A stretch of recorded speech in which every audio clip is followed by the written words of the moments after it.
Being 100% vegan, it doesn't exist.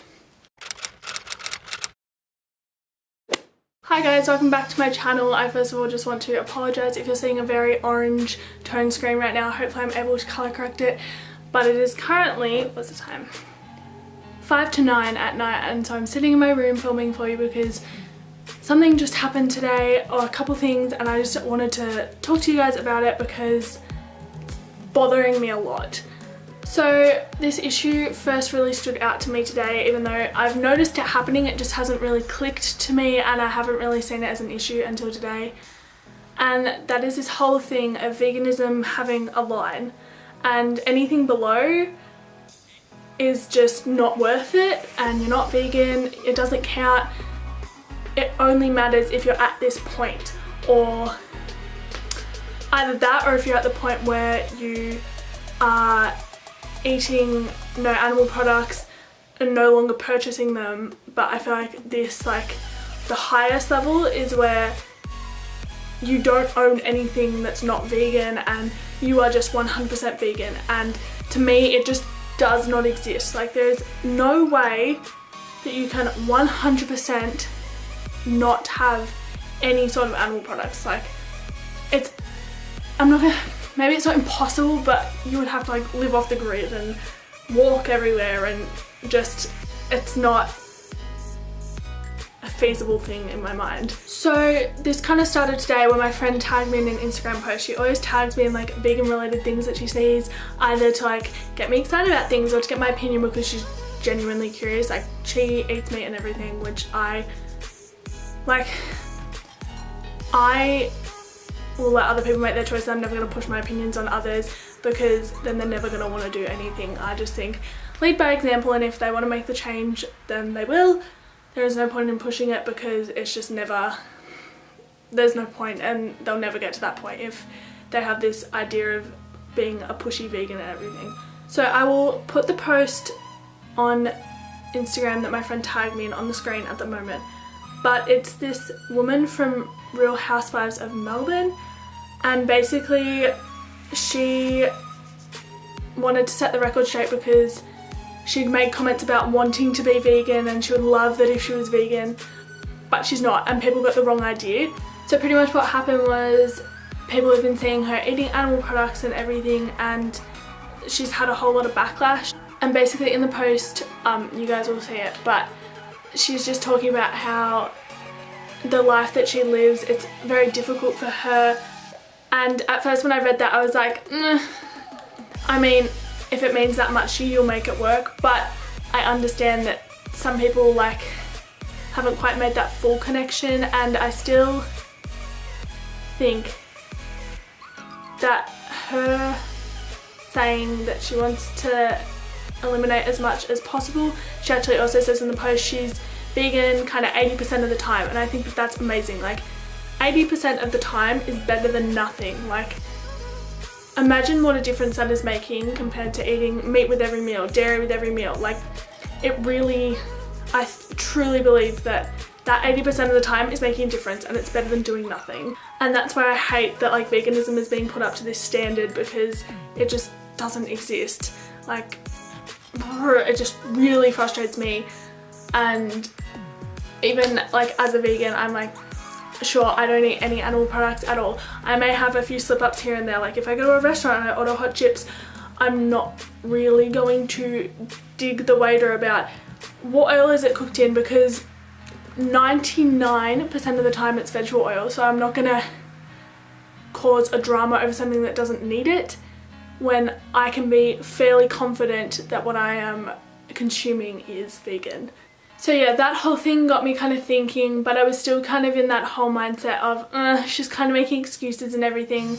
But then I saw a post on Lindsay Rem's story, Instagram story, and if you don't know who she is, I will link her channel down below, and I will read out the post, but I'll also put it on the screen. Just I want to read it out to kind of refresh my memory. So she said, "Just wanted to say veganism is not all or nothing. Making even minor compassionate choices makes a significant difference in the world. I've been vegetarian for 2+ years, dairy free for over 1, and never plan to change that. I'd say 95% of my makeup collection is cruelty free, and I emphasize the products that are when I can, since I understand my impact. Cheering people on for making any change in the right direction is better than shaming them for not doing enough, because we're all working towards the same cause. I'm trying my best, please know that. So that then completely changed my mentality, and it was funny because it was about 5 minutes, like it was probably the same time that I was on Instagram today. I mean, I've been on it a few times, but that was probably like within the same time that I was on it. I don't know if that makes sense. So I saw that and it just clicked in my head. I was like, oh my God, she is so right. There is no point in criticizing people for making changes. Everyone has their own journey. That is also so important. Like when I first went vegan, I don't even remember thinking, oh, I'm gonna go vegan, because I remember watching Freely's videos and I was like, after World Tour, I am going vegan. Then all of a sudden it just happened. I went on a school camp and then I just remember the next week being vegan. But saying that, it was, I wasn't eating meat, dairy consciously, but I may have been having it in like shapes and chips and stuff like that where I didn't know. So for me personally, I think I pretty much went vegan like as quickly as possible. But then again, on World Tour, I probably ate dairy a few times where I didn't notice, or if it was like I don't know, if I was offered it.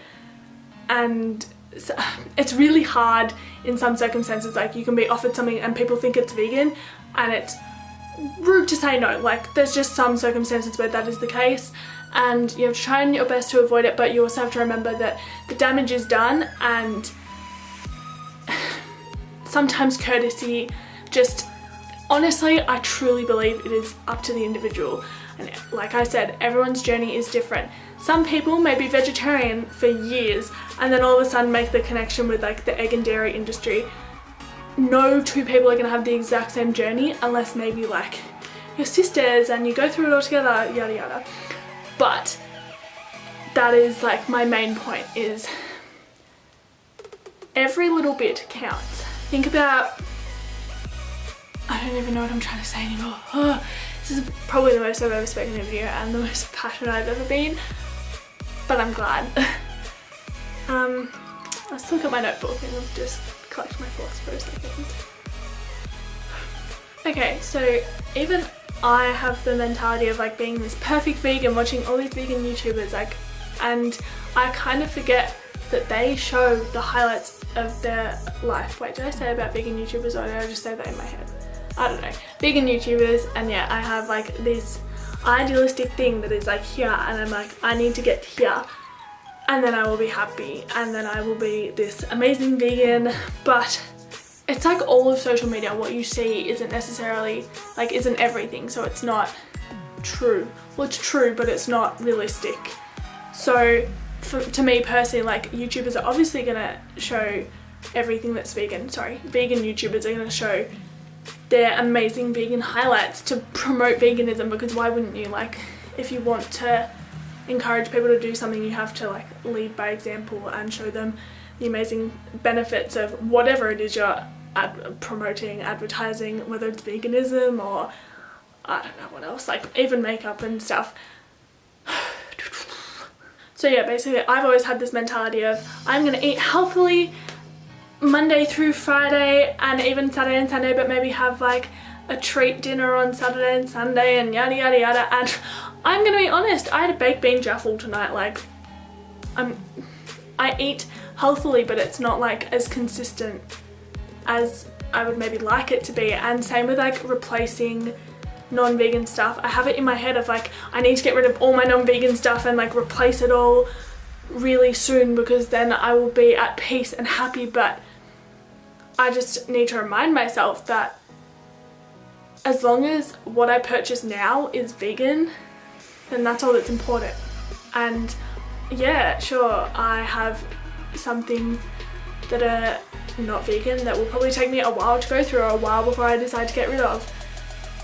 But that doesn't mean that what I'm doing now isn't making a difference. Like, I personally intend to have no more influence on animals being tortured. Obviously, in some cases, it is inevitable. Like I said, it is impossible to be 100% vegan. I have had people say to me, what about the pests that farmers kill, like vegetable farmers kill?